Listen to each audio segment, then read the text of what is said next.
Դավիթ, մենք Հայաստանի կինոյի հիմնադրամում ենք։ Դու տնօրենն ես, ասեմ ինչու եմ դույով դիմում, մենք վաղուց գիտենք իրար ընկերներ ենք, մի քիչ արհեստական կլինի զրույցը, եթե դուքով եւ պարոնով իրար շփվենք։ Ես անկեղծ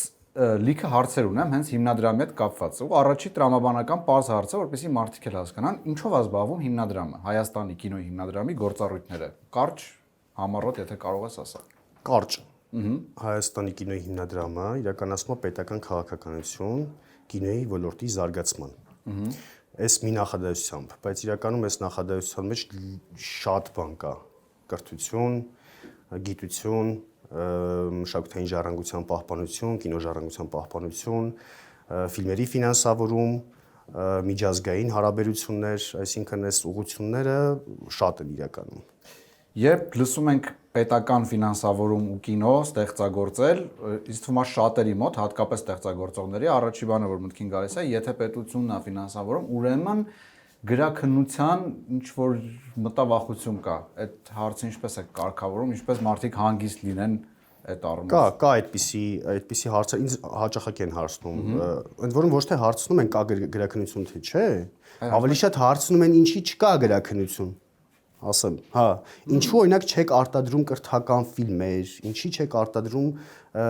չգիտեմ, հորորներ, ասենք, հա, այս տեսակ հարցեր են տալիս, բայց մենք չենք որոշում ժանրերը, մենք դրա իրավասությունը չունենք, մենք տալիս ենք հնարավորություն ստեղծագործողներին ստեղծագործելու։ Դա ինձ թվում է պետության ամենակարևոր գործիքակազմն է, որպեսզի չխառնվի ընդհանրապես ստեղծագործական գործունեության մեջ, ընդհանրապես չպետք է խառնվել, զարգանում է կինոն միայն այդպես։ Չպետք է ընդհանրապես խառնվել, ընդհանրապես։ Իսկ այսպիսի կառույց այլ երկրներում կա, օրինակ ԱՄՆ-ում կա նման ինչ որ պետական ԱՄՆ-ն մի քիչ ուրիշ շուկա է, փորձեմ խուսափել ԱՄՆ-ի մասին, որովհետև ԱՄՆ-ն հիմնականում բիզնեսի մասին է խոսքը գնում։ Իհարկե կան այնտեղ ֆոնդեր ոչ պետական, կան ֆոնդեր, որոնք հեղինակային, ուրեմն ֆիլմեր են ֆինանսավորում, բայց եվրոպական շուկայում շատ են, այո։ Հիմնականում օրինակ եվրոպական բոլոր երկրները ունեն պետական ֆինանսավորում հենց հեղինակային ֆիլմերի ու հենց այս համակարգով էլ աշխատում են, այսինքն չեն խառնվում ընդհանրապես ստեղծագործական ուրեմն գործունեությանը, անցկացնում են տարվա կտրվածքով մի քանի անգամ մրցույթներ, մրցույթի ընթացքում ընտրվում են ֆիլմեր ընտրողները դրանք մասնագետներ են, հանձնախմբեր են, որոնք ուրեմն մասնագիտական քննություն են իրականացնում, հա, ֆիլմի, բայց ոչ գրաքննություն, այսինքն դրա հետ կապված ինչի է սրա մասին նկարում հարցը աշխատում են շատ չտալ, տալիս են, բայց շատ մասնագիտական տերմինոլոգիայով, այսպես ասած։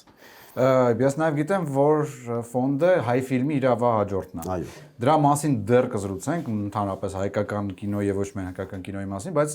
ինչ աչք ծակեց քո սենյակում դատարկ սեղան, ահա որ այսպեսի դատարկ սեղան մենք դեռ չենք նկարահանել, եթե ես չեմ սխալվում։ Ինչ է դա սա կապված։ Այնպեսի տպավորություն, որ սենյակում քիչ եմ լինում, բայց իրականում օրվա կտրվածքով առնվազն 8 ժամ այս սենյակից աշխատում եմ դուրս չգալ։ Դատարկա, որովհետև աշխատում եմ թղթեր սեղանի շատ չլինի, եթե շատ թղթեր կա, նշանակում է լիքը բան կա, որ չեմ արել։ Աշխատում եմ դատարկ պահել, այսինքն թղթերին ծանոթանալ ու այդ թուղթը սեղանից չթողնել, միանգամից այդ թղթի հետ կապված ուսումնասիրությունից միանգամից հանձնարարականներ տալ ու դրան չանդրադառնալ այլևս, միայն վերահսկել։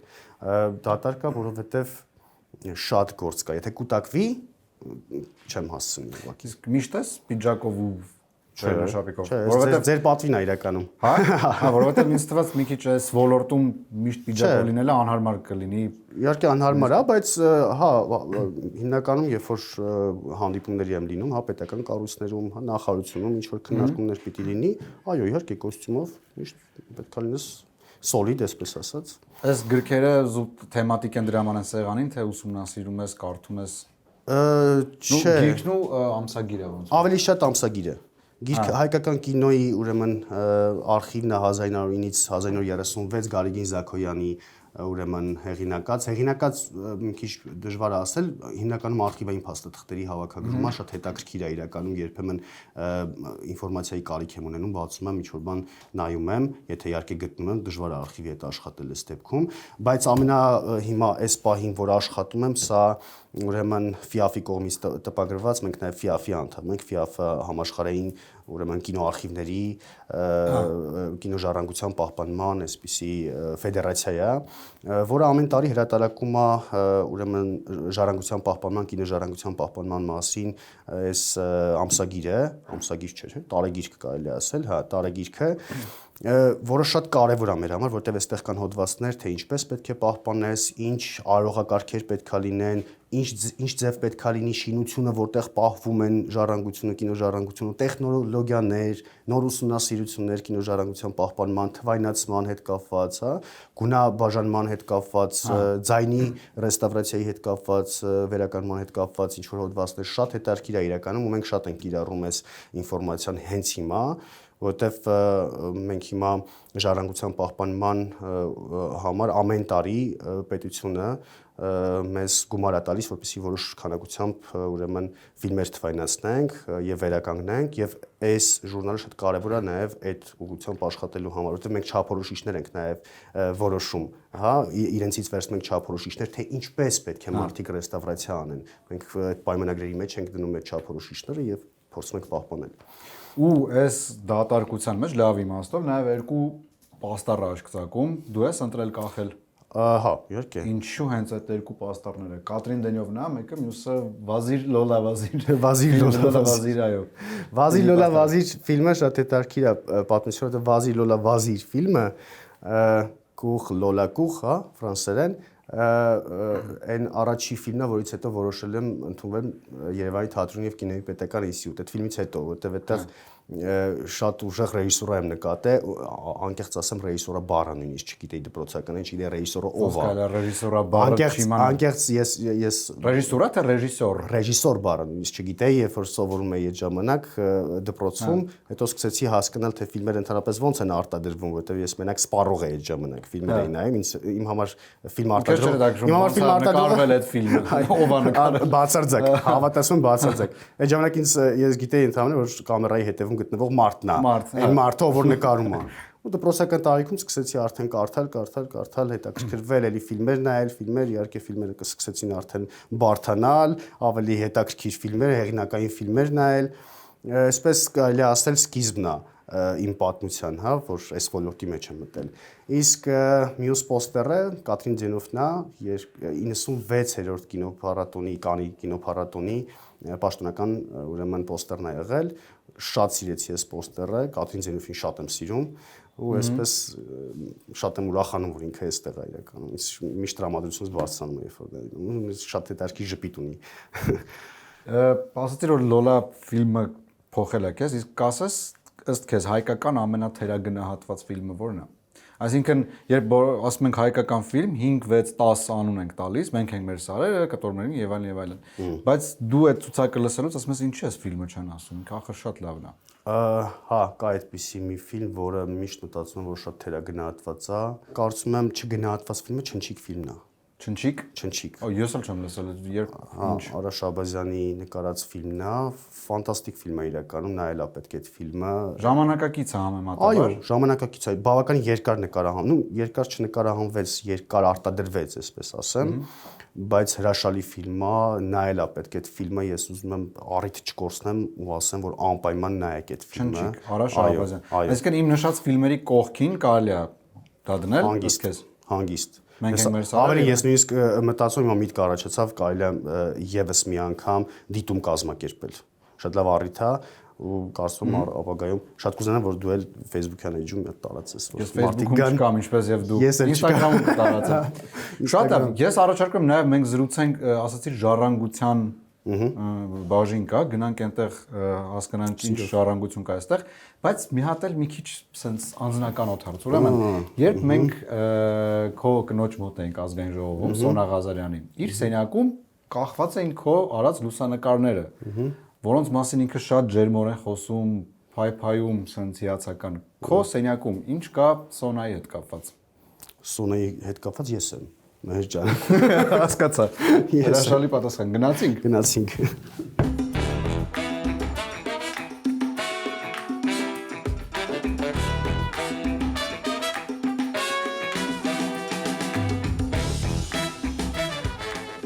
Իջնում ենք ներքև հիմա։ Ներքև։ Իդեպ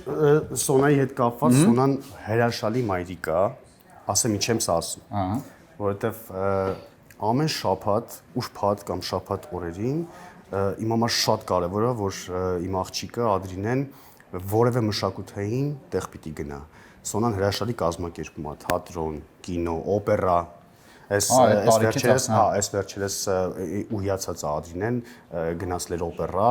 ուրեմն մուկ օպերա կարծեմ, ես վերնագիրը չգիտեմ, ես կարծեմ մուկ օպերա, ու երևի մի 2 շաբաթ դրա մասին է խոսում, արդեն շորիկ է հագնում ու խնդրում է, որ ես այդ պարեմ տանը։ Ինչ-որ երաժշտություն ենք միացնում, ու սկսում ենք պարել բալետի ինչ-որ շարժումներ ենք անում։ Իսկ երեխային ճաշակ թելադրում եք, ասում եք, այս սա լավն է, սա վատն է, թե։ Բացարձակ ինքը որոշում է ինչ պետք է նայի, իհարկե հեռուստատելևիզիոն աշխատում ենք չնայի, ընդհանրապես հեռուստատելևիզիոն չի նայում, շատ երկար չի կարելի նայել, մուլտֆիլմերը շատ երկար չի կարելի նայել, աշխատում ենք որ խաղա ավելի շատ, հա։ Երաժշտություն լսի, հա, այսպես, դու նայում ես, իհարկե ինչ որ։ Այսինքն չի եղել որ ինչ որ բան է լսում, ասեք անջատի չի կարելի։ Բացարձակ։ Հավասար լսում ենք, հետո խոսում ենք, դուրը եկավ, հա, դուրը, ի՞նչը դուրը եկավ, միգուցե այդպես մի քիչ ուղղորդում ենք կարող է։ Մի քիչ։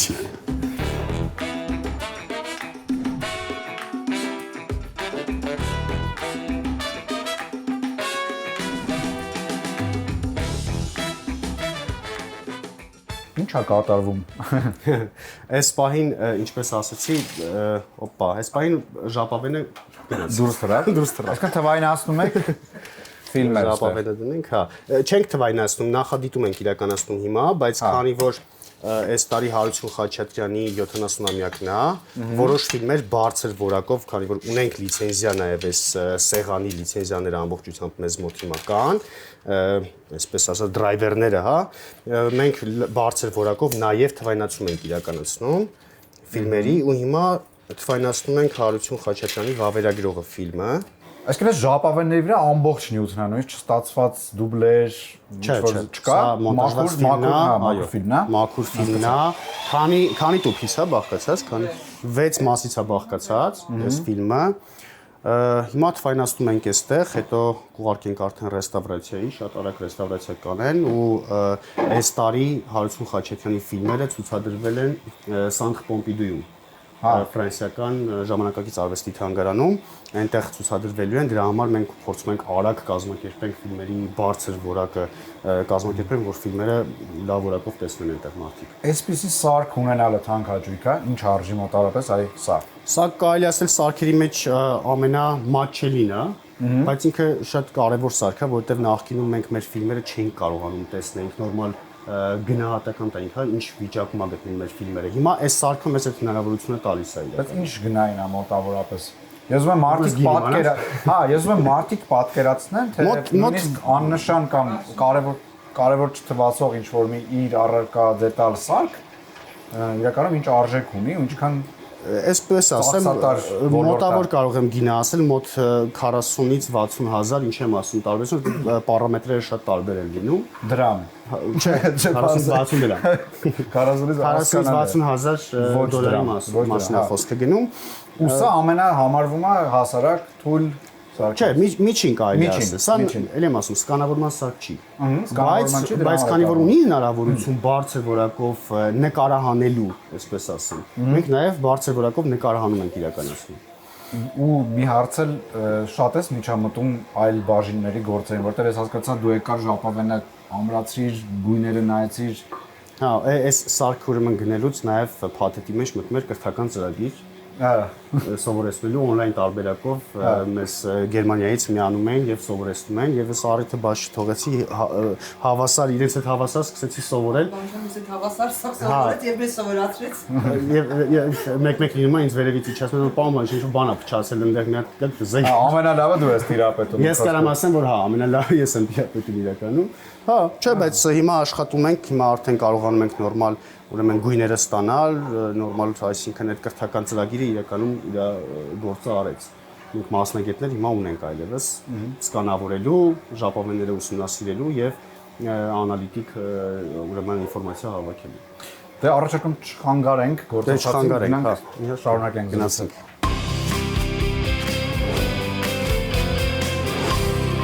Այս էկրանին միշտ հայկական ֆիլմերից հատվածներ են Պատկերվում ոնց հասկացա։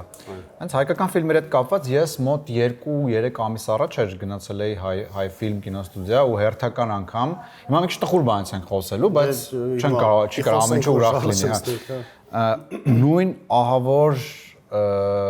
անմխիթար, ասենց սրտաճմլիկ նույնիսկ վիճակներ։ Ինչ է լինելու հայ ֆիլմի հետ։ Իսկ մա առաջի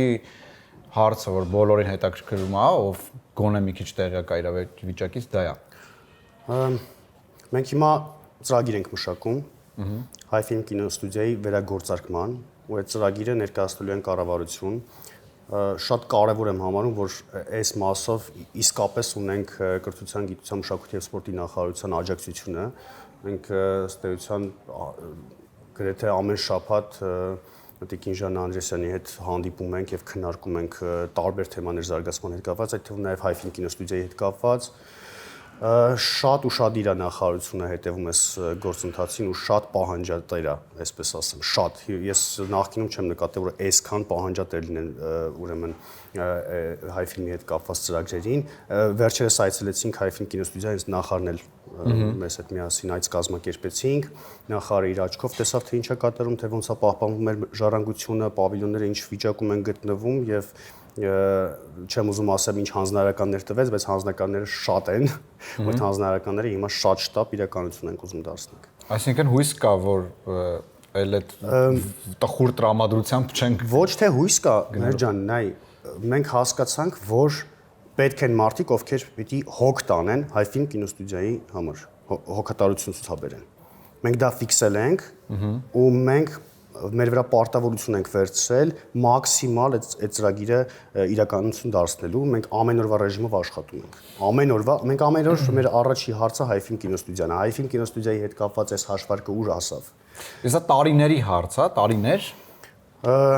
Ոչ այնքան շատ, 30 տարի տևեց ամբողջական քանդելու process-ը։ Մեզ կտևի մի քիչ ավելի քիչ վերականգնելու process-ը։ Հասկացա։ Երկրորդ հարցը, որ ինձ մտահոգում է ու ոչ միայն ինձ, բայց այնքան սովորական է դարձել, որ հիմա դրա մասին չի խոսվում։ Խոսքս Հայաստանի կինոթատրոններում գնացող ֆիլմերի մասին է, որոնք ռուսերեն կրկնօրինակմամբ են, հնչյունավորմամբ, ու մենք այնքան ենք սովորել դրան, որ արդեն վաղուց ուշադրություն չենք դարձնում, բայց այս վերջերս իմ արտասահմանցի Ռուսաստանից ծանոթ գնացել էր կինոթատրոն, ասաց ինչ շատ ձեր մոտ ֆիլմերը ռուսերեն։ Ասաց ես էլ վախեցած գնում եմ, որ ֆիլմ նայեմ հայերեն չեմ հասկանալու, անգլերեն չեմ, պարզվեց ռուսերեն է։ Այդ խնդիրը ինչի ոչ մի կերպ չի շտկում, որովհետև ես ինչքան գիտեմ, նույնիսկ տարածաշրջանում մենք միակն ենք, որ այդպես է։ Հիմա այդ ուղղությամբ աշխատում ենք, հա, ավելին մենք հիմա արդեն Հայաստանի կինոյի հիմնադրամը վարձույթի վկայական տրամադրող կառույցն է եւ առանց վարձույթի վկայականի իրավունք չունես որևէ ֆիլմ կինոթատրոններում ցույց տալու եւ պայմաններից մեկը հետեւյալն է, որ ֆիլմը պետք է ունենա հայերեն ենթագրեր եւ լինի բնօրինակով։ Դա, այսինքն մեր պայմաններից մեկն է, այնպես որ մենք այս ուղղությամբ աշխատում ենք, բայց ուզում եմ ասեմ, որ տենդենսները փոխվում են, մեր ջան։ Հիմա հանդիսատեսը ավելի գնում է հայկական լեզվով ֆիլմեր նայելու։ Կա այդ տենդենսը եւ նաեւ կան անգլերենով ֆիլմեր, որ ցուցադրում են, այնպես որ անընդհատ հիմա փոխվում է իրավիճակը։ Բայց այդ խնդիրը առաջացել է այդ լիցենզիաներից եւ այլնից, թե ուղղակի մենք չունենք լավ հնչյունավորող դերասաններ։ Չէ, այդ խնդիրը ոչ թե առաջացել է, այդ խնդիրը իներցիայով եկող խնդիր է, որովհետեւ կհիշես անկախության տարիների սկզբին, երբ որ ռուսական ֆիլմերի կասետներ կային, չէ, այդ VHS կասետներն էին գալիս եւ թարգմանությունը անգլերենի թարգմանությունը ռուսերեն էր, վատ թարգմանությունները։ Եվ մարդիկ սովորեցին այդ ֆիլմերը նայել, ռուսերենին ավելի սովորեցին եւ կինոթատրոններ էին գնում, արդեն ռուսերեն ֆիլմեր էին նայում եւ նաեւ սովետական շրջանում ռուսերենով ֆիլմեր էին նայում, այդ իներցիայով եկող ինչ որ պատմություն է։ Հիմա ուղղակի փոխվում է, որովհետեւ իսկապես տենդենսն էլ է փոխվում, այնպես չի որ մենք որոշել ենք որ միայն հայերեն պետք է լինի, մենք գիտենք նաեւ որ պահանջարկը կա հայերեն։ Ես մեկ-մեկ հասկանում եմ, որ մենք այնքան ենք դրան սովոր, որ մեր հասարակությունում օրինակ երբ ամերիկյան ֆիլմի բնօրինակ ասես, անվանման բնօրինակ ասես անգլերենով, անվանումը քովրակ ծիծաղան ինչ որ անգլիա խոսես, բայց երբ որ ռուսերեն ես ասում այդ անվանումը, դեն որ հա նորմալ է։ Հա, ռուսերենով այդքան սովոր ենք մենք դրան, էլի չենք։ Բայց չեմ ասում հայերեն տարբերակն ես եթե ասում։ Համաձայն եմ։ Ես հիմա իրականում ֆիլմերը նայում եմ հաճախակի կինոթատրոն չեմ կարողանում գնալ ժամանակ չունեմ, բայց ունեմ Netflix, ունեմ տարբեր սթրիմինգային հարթակներից եմ, նաև հայկական հարթակներից եմ օգտվում, նայում եմ, տեսնում ինչա կատարվում եւ դրսի ուրեմն սթրիմինգային կամպանիաների ֆիլմերը նայում եմ միայն իրենց լեզվով։ Եթե չիներենա չիներեն, եթե ճապոներենա ճապոներեն, իհարկե ռուսերեն ենթագրերը, որովհետև հայերեն ենթագրեր չկան այդ դրսի, բայց նայում եմ, լսում եմ հենց բնօրինակը, ֆիլմի բնօրինակը, որովհետև կարաս տես տանես մի հատ, նայես ցանկացած ֆիլմ, որտեղ խաղում է Լեոնարդո Դիկապրիոն ռուսերեն եւ նույնը անգլերեն։ Հա Շատ կզարմանաս, ամբողջ ֆիլմը փոխվում է քո Իհարկե։ Ու դու կհասկանաս, թե ինչի երկար ժամանակ Օսկար չես ստանում այդ տղեն, էլի։ Այսինքն Բուրունովը Դիկապրիոին ահագին Բուրունովը ավելի լավն է։ հասկացա։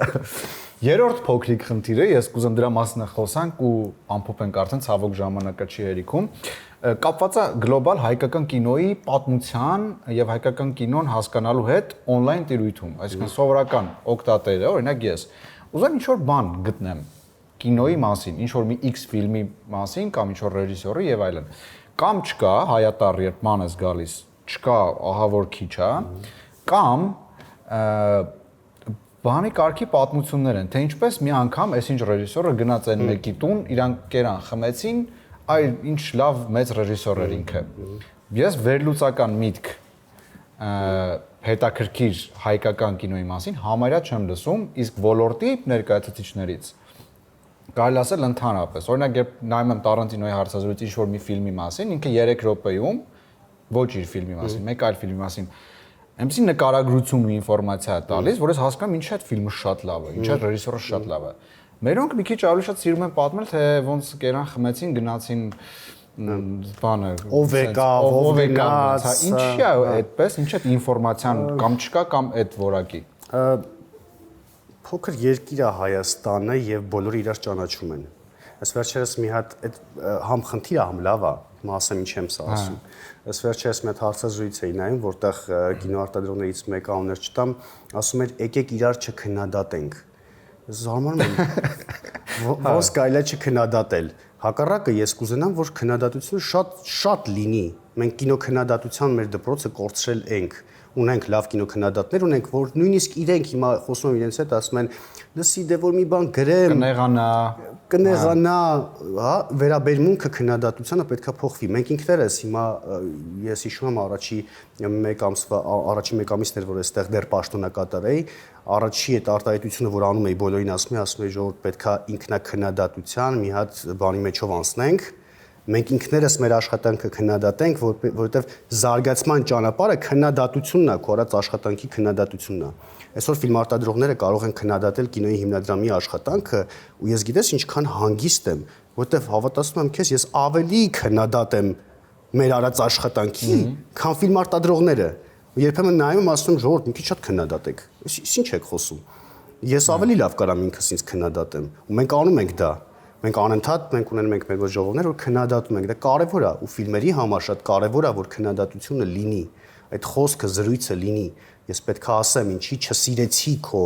այս տեսարանը, ինչի կարևոր չէր, որ այս տեսարանը քո ֆիլմում լիներ, ինչ փոխեց այս տեսարանը քո ֆիլմում։ Ես պետք է դա հիմնավորեմ եւ ասեմ, եւ պետք է հավատացած լինեմ, որ ինձ լսում են, ինձ հասկանում են եւ ընդունում են քննադատությունը։ Կարան չընդունեն քննադատությունը, բայց լսեն, որտեւ այդ հետո մտածելու են բնականաբար, հետք թողելու է։ Մնալու է, հա։ Բայց քննադատությունը շատ կարևոր է, դա շատ մենք այս առումով էլ պիտի աշխատենք ու մեր ծրագրերից մեկն է նաև կինոքննադատության դպրոցը զարգացնել, որտեվ կինոն պիտի զարգանա կինոքննադատությամբ։ Ուրիշ տարբերակ չունենք, միտքը պիտի զարգացնենք այդպես։ Դավիթ, շնորհակալություն հետաքրքիր զրույցի համար, վերջում էր ավանդական հարց, ինչի համար հիմնադրամից որևէ մեկին կհեռացնես առանց երկար բարակ քննարկելու։ Ստանդարտ ոչ ազնվություն եւ այլն, այդ հասկանալի է, բայց ինչ-որ սպეციფიկ բան կա, որի համար չես ներիկ, այսպես ասած, կամ կմտածես, որ այս մարդը հնարավոր չէ։ Որ ժառանգության բաժին սուրճի բաժակում մտնեն, հաստատ կհեռացնեմ։ Օ, դե լիքը ժառանգություն կա այնտեղ չի կարելի։ այդ գլխավոր տաբուն է։ Կարևորներից մեկն է, այսպես ասեմ, շատ կարծացուցակը լինի, բայց այդ իմ համար բանն է ժառանգության հանդեպ վերաբերմունքի մի հատ տենց ծայրաստիճան մի հատ բան կա, որ ժառանգության բաժնում չի կարելի հաց ուտել կամ սուրճ խմել կամ հյութ խմել, ժառանգության բաժնում կան նյութեր, որոնք ժառանգություն են համարվում։ Վերջ։ Շատ շնորհակալություն։ Շնորհակալ եմ։